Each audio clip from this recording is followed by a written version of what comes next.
Merhabalar, hepiniz hoş geldiniz. Başlıktan da anlayacağınız gibi konumuz Zazaca eserler.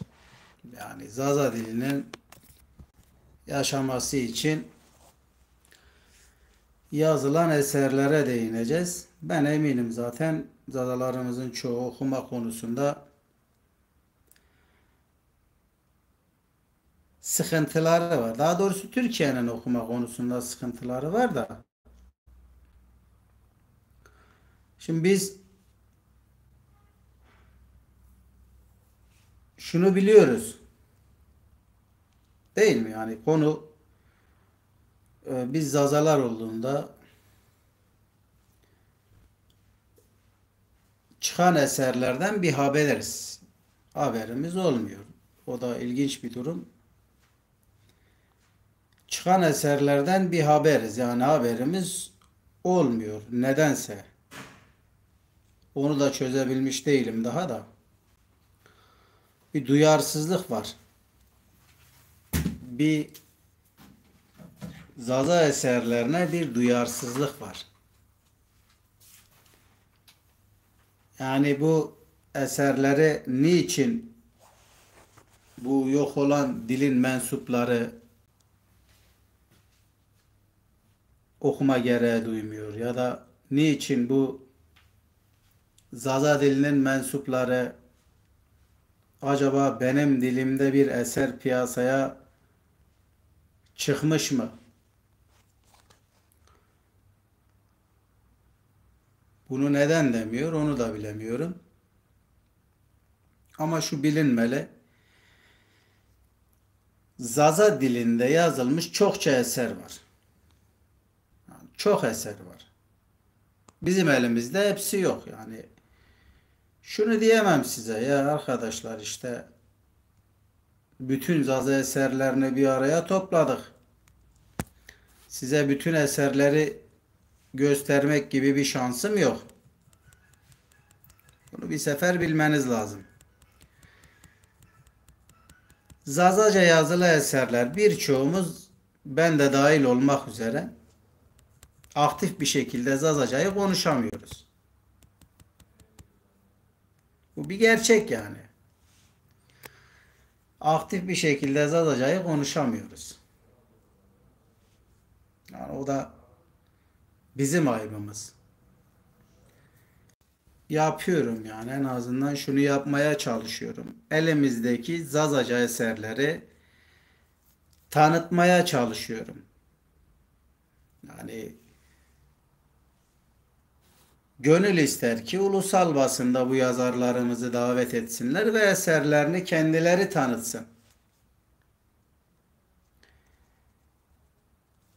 Ama öyle bir şansımız yok. Yani Zazaca eserleri ulusal basında görmek gibi bir şansımız yok. Bugüne kadar ulusal basında Zazaca eserleri gören kaç kişi var ben onu da bilemiyorum. Ben görmedim. Tabi onun yerine sosyal ağlarda çokça Zazaca eserleri paylaşan arkadaşlar oldu. Birçok arkadaşımız çıkan eserleri paylaştılar. Şimdi size göstereceğim Zazaca eserleri kaç kişi gördü veya kaç kişi okudu. Zazaca eser okuyan var mı aramızda? Önce bir onu öğrenebilir miyiz? Var mı aramızda Zazaca okuyan veya Zaza olan var mı aramızda? Ya da ben bu Zazalar konusunda bir araştırma yaptım diyen var mı aramızda? Yani zaten ben pek sanmıyorum yani bu konuya değinen, bu konuyu araştıran çok fazla da insanların olduğunu da sanmıyorum işin gerçeği. 9 kişi gözüküyor. Bu 9 kişiden hiç Zazaca eser okuyan arkadaşımız var mı? Misal okuduysa hangi kitabı okudu? Yazabilir mi bunu? Şimdi size ilk önce Zazalar nasıl Türk sayılıyordu? Hangi eserlerde? Bir iki tane var elimizde. Veya bu eserlerden göreniniz var mı? Mesela şöyle bir eser göstereceğim size. Kurmancı ve Zaza Türkçeleri. Kurmancı ve Zaza Türkçeleri üzerine araştırma diye bir kitap.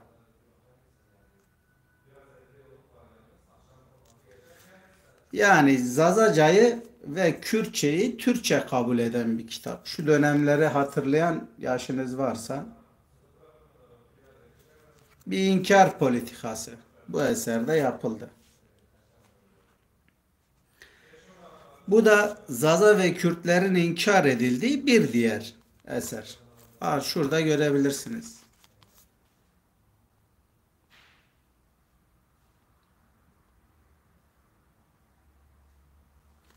Şimdi bu eserde şöyle diyor.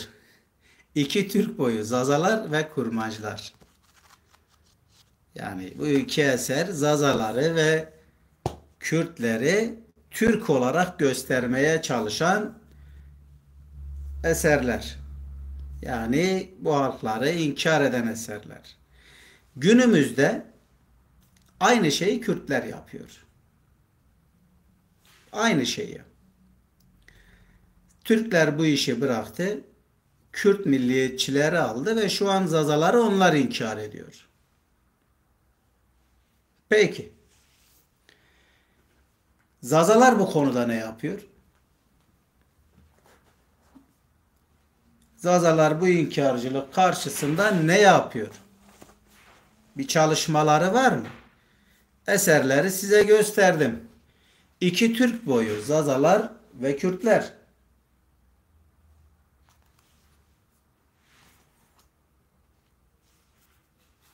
Benzeri şekilde Zaza Kürtleri diye eserler bulabilirsiniz. Aynı şekilde Zazaların Kürtler tarafından inkar edildiği. Peki Zazaların bu inkara karşı bir çalışması nedir? Bunu biliyor muyuz?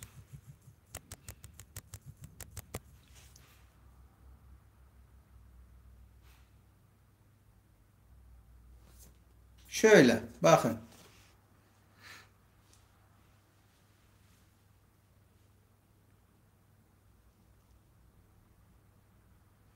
Zaza tarihini anlatan eser.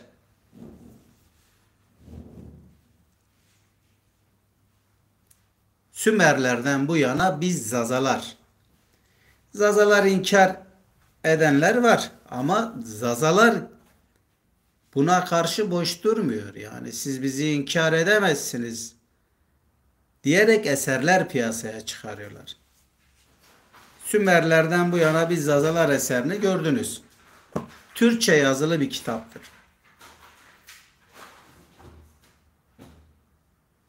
Zazaca niye konuşmuyorsun? YouTube sayfasında abone değilsin büyük ihtimal. Abone olsan benim Zazaca çokça konuşmamı görebilirsin. Yine bir diğer Zaza tarihini anlatan eser. Biliyorsunuz Zazaların yarısı Alevi, yarısı Sünni. Ve Çaldıran öncesi ağırlıklı olarak Zazalar Şia'ydı. Yani Alevi diyebiliriz. Bunun üzerine yazılı bir kitap. Tarih kitabı Zazalar.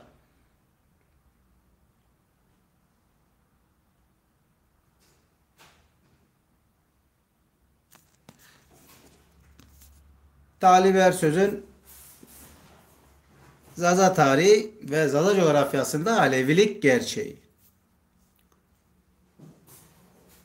Peki sadece tarih kitapları mı yazıyor? Yani başka yok mu?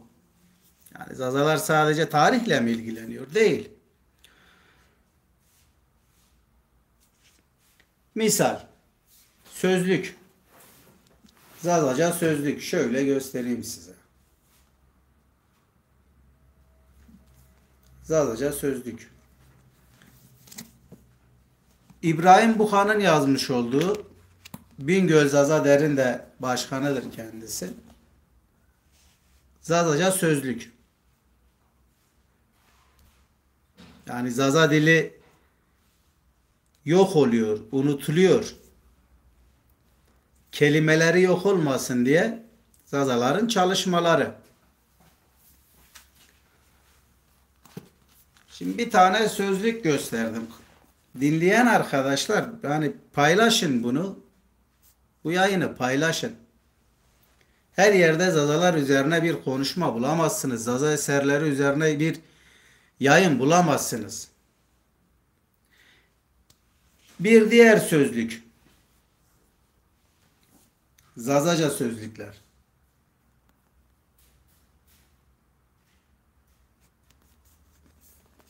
Şöyle. Şimdi Zaza eserleri ilgilenen az insan var zaten. Zazalarla ilgilenen az insan var maalesef. Yani size Musa Can Polat'ın eserini göstereyim arkadaşlar. Sözlük, Zazaca sözlük. Şöyle. Zazaca sözlük.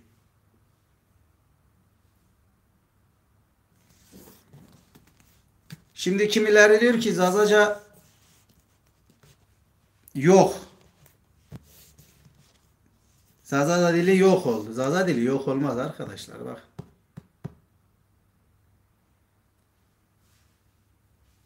Bu bizim elimizde olan sözlükler. Bir de bizim elimizde olmayanlar var.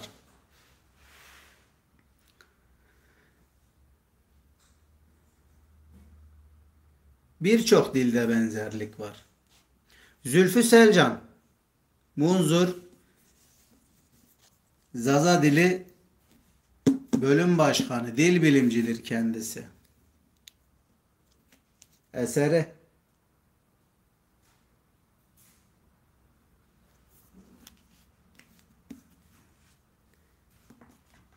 bu eserleri gösterdiğim eserleri toplu halde tanıtan bir yer bulamazsınız.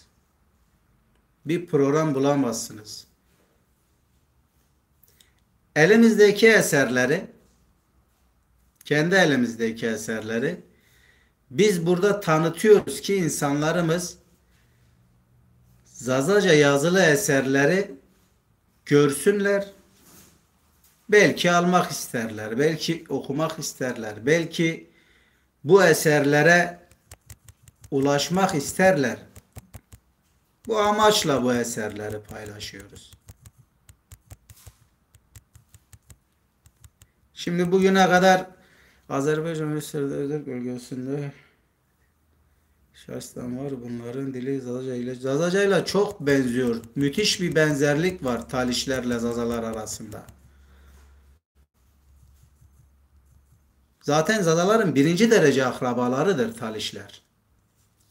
Birinci derece akraba. İnsanın birinci derece akrabası abisidir, kardeşidir. Talişler bizim birinci derece akrabamız. Zaza diline yakınlık olarak birinci sırada Talişler, Tatlar, Mazenderanlar bunlar geliyor.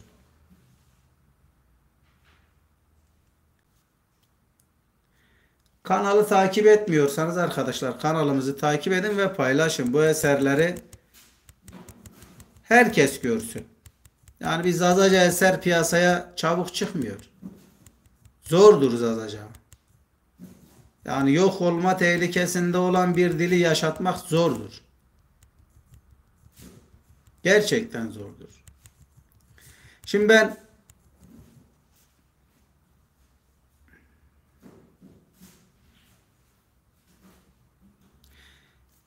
Türkler konusuna değinmene gerek yok. İzlenen politika buydu. Bakın çok uzun süre Türkiye'de şu politika izlendi.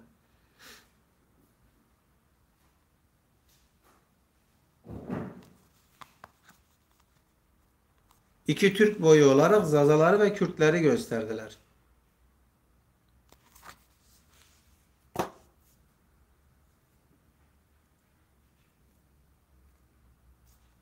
Bunlar yaşandı. Şunu geçen gösterdim arkadaşlar. Şimdi gerçekten yani benim paylaşacağım eserlerin çoğunu bir arada ben bulunabileceğini sanmıyorum. Yani bulabilen arkadaşlar olur mu onu bilmiyorum da. Elinde bu eserleri bulunduran bence çok az insan vardır. Bu tarz Zazaca eserleri elinde bulunduran bence çok az insan vardır. Biraz merak salıyoruz. Biraz merak salıyoruz. Dilimizi, kültürümüzü yaşatmaya çalışıyoruz. Çıkan Zazaca eserleri, Zaza eserlerini aydınlarımızın kendilerini gösterecek bir platformları olmadıkları için biz yapmaya çalışıyoruz.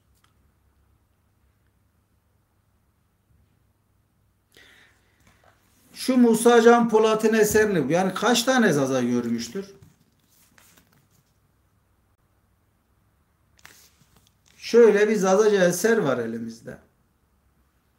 Kaç tanesi bunu görmüştür ve şunu demiştir ki ya evet ben Zaza'yım ama bu kadar kelimeleri ben konuşamıyorum. Bir bakayım bu eserin içinde ne var? Benim bilmediğim hangi kelimeler var Zazaca'da? Bunu kaç tane Zaza yapıyor?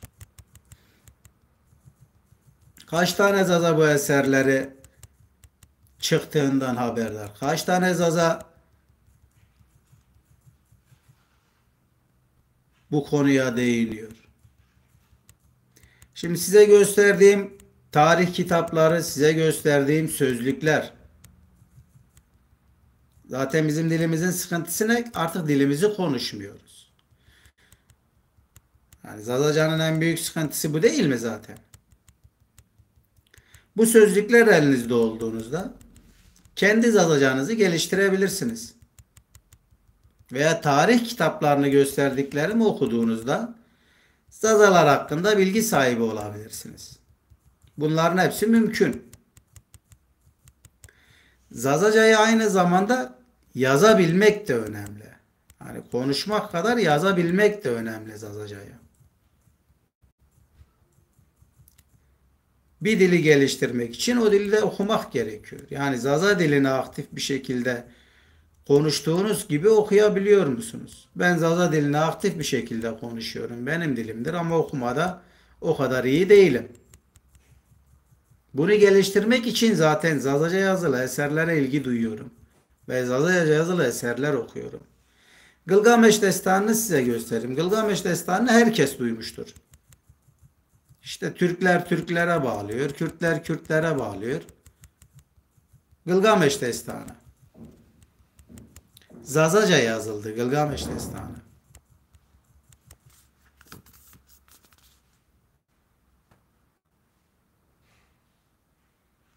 Zazaca yazılı bir diğer eser.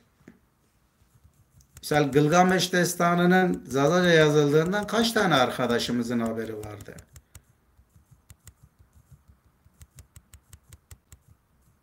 Kaç kişi bu eserden haberdardı? Şimdi zaten bütün çalışmamız bunun üzerine. Zazaca eserler tanıtma ve gösterme. Bir diğer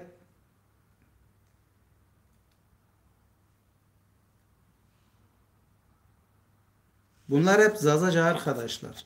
Türkçe değil yani bu kitaplar Zazaca. Dormara-i Made bizim etrafımızda.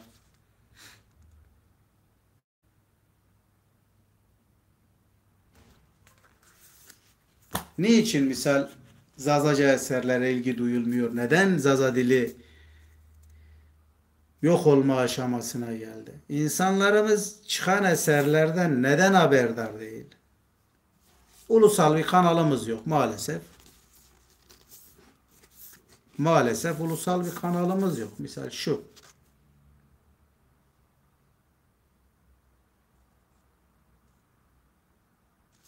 Şimdi bu eserleri gösteriyorum. Zazaca eserler. Zaten ülkemizin en büyük sıkıntısı okumamak.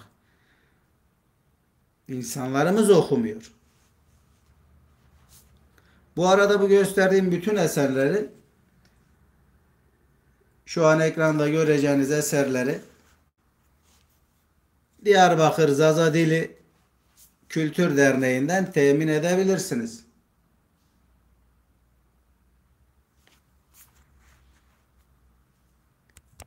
Şimdi benim sorduğum sorular çok basit arkadaşlar. Kaç tanesi bu eserlerden haberdar veya kaç tanesi bu eserleri okudu?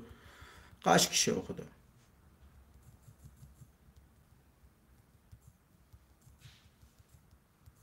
Basit bir soru yani. Öyle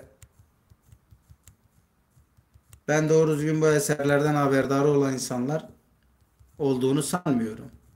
Bu eserleri okuyanların da olduğunu sanmıyorum. Varsa çok azdır. Kitabı Duayın. Dua kitabı. Gene aynı şekilde Zazaca yazılmış bir eserdir.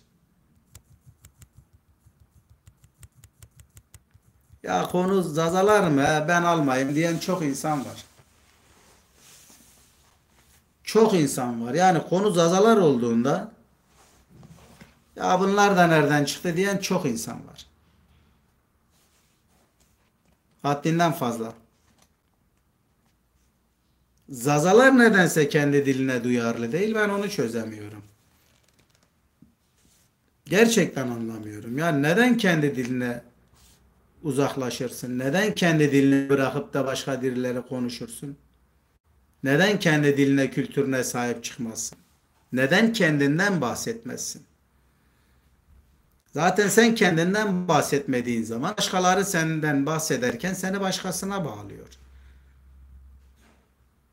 Çoğraz hadis. Zazaca eserdir yine. Şimdi bizim gösterdiğimiz birçok eserinde ben eminim ki birçok Zaza'nın haberi yoktur. Birçok Zaza'nın haberi yoktur. Bu eserler ne zaman çıktı?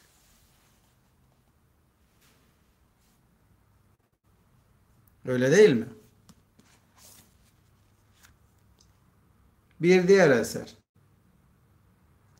Şimdi konu şu arkadaşlar. Zaten Türkiye'de insanlarımız okumuyor. Ya İnsanlarımız zaten okumuyor. Okumayabilirsin. Okumayı sevmiyor olabilirsin. Ama herkesin kitabı alma gücü var. En azından bu eserleri alın, yazarlara bir katkınız olsun.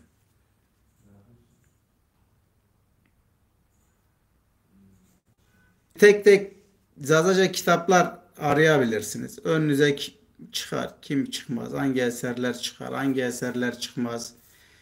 Onu bilemiyorum. Ama Zaza Mikrofon kanalını takip ediyorsanız kendi elimizdeki Zazaca eserlerin hepsini bir arada bulabilirsiniz. Hepsini.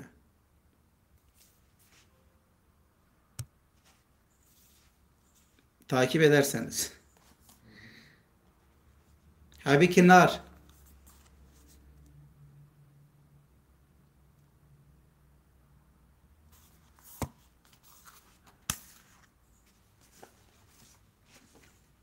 Mevlid-i Nebi. Mevlid-i Nebi'yi çok yalnız var mı?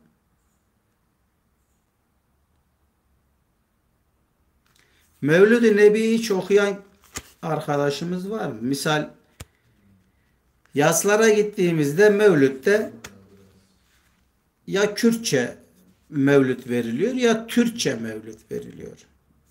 Çok ilginç bir şeydir. Zazalar da bunu yapıyor. Yani Zazalar kendi mevlütlerinde ya Kürtçe ya Türkçe mevlüt veriyorlar. Çok ilginçtir. Ama Zazaca mevlüt var. İlki de Ahmed-i Hasi'nin yazdığıdır. Mevlid-i Nebi'dir. Yani Zazaca mevlüt var iken Zazalar niçin Türkçe veya Kürtçe mevlüt okuyorlar?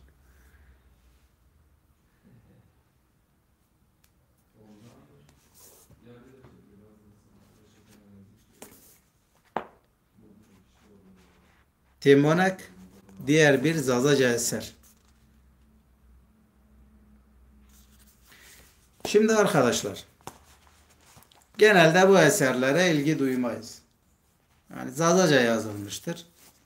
Kimilerine göre Zazaca yok olmuştur. Kimilerine göre yok olma tehlikesindedir. Yok olma tehlikesinde olduğu doğrudur. Ama yok olan bir dil değildir. Peki yok olma sürecine iten nedir? Zaza dilini. Yani Zaza dilinin ne yok olma sürecine itti? Tabii ki inkar politikaları. İnkar ve baskı politikaları Zazaları yok olma sürecine götürdü. Yani Zaza dilinin yok olma süreci bundan kaynaklıdır. Ya diyeceksiniz, demezsiniz diyorum. Çünkü eserleri gösterdim. Yani inkar politikasının ürünleri olan eserleri gösterdim. Zaza dili zor durumda. Ama Zaza diline kurtaralım diye bir çalışma yok. Misal ne devlet tarafından var, ne siyasiler tarafından var. Sadece Zaza halkının aydınları bir mücadele içerisinde biz bu dili yaşatabilir miyiz diye. Biz bu dili yaşatabilir miyiz diye Zaza dilinin aydınlarının bir mücadelesi var. İnkara karşı, asimile politikasına karşı. Ya şunu düşünün, bugün Türkiye Cumhuriyeti bir açılım süreci başlattı. Ha biz bu inkar politikalarını bir kenarda bırakacağız. Kendi halkımızla barışacağız mantığıyla bir açılım süreci yaptı. Bu açılım sürecinde de Zaza halkı inkar edildi. Zazaları götürüp Kürtlere bağladılar. Bakabilirsiniz, TRT Kurdi diye bir kanal var. Zazaları Kürt etmek için açılan bir kanaldır. Maalesef. Veya milli eğitimde seçmeli ders diye çocuklarımızı gönderdiğimiz Zaza dili bölümü seçmeli Zazacayı lehçe olarak görüyor.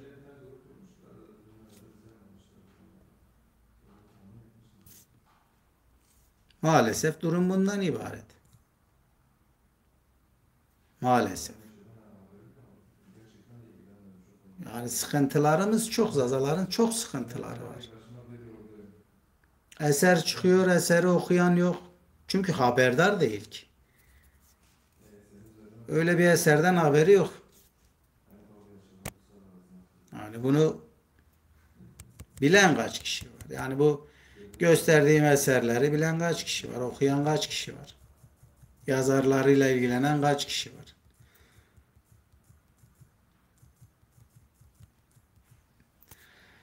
Olay bu arkadaşlar. Zaten eserlerini göstermeye çalıştık size. Alıp okuyun arkadaşlar. Zadıca eserleri alıp okuyun. Zadıca eserleri okuyamıyorsanız, eğer Zaza'da değilseniz Zaza halkını tanımaya çalışın. Yok olmaya yüz tutmuş bir dilin mensuplarıdır biz Zazalar. Bunun için bir mücadelemiz var. İşte sosyal ağlarda. Kendimizi anlatmaya çalışıyoruz. Eserlerimizi göstermeye çalışıyoruz. Ve aynı keza siyasete girmeye çalışıyoruz. Zazalar siyaset yapmaya çalışıyor. Çünkü siyasetin bu dili kurtarabileceği konusunda hemfikirler. Yani biz siyasete girmediğimiz sürece kendi il ve ilçelerimize, Zazaların yoğunlukta olduğu il ve ilçelerde kendimiz yönetmediğimizce biz bu dili yaşatma şansımız yok. Çünkü mecliste biz bu dili koruyabiliriz. Çünkü bütün yasalar, bütün kanunlar meclisten çıkıyor. Zaza aydınları bunun farkına vardı ve bunun üzerine çalışma yapıyorlar. Kendinize iyi bakın arkadaşlar. Yayını kapatıyorum burada.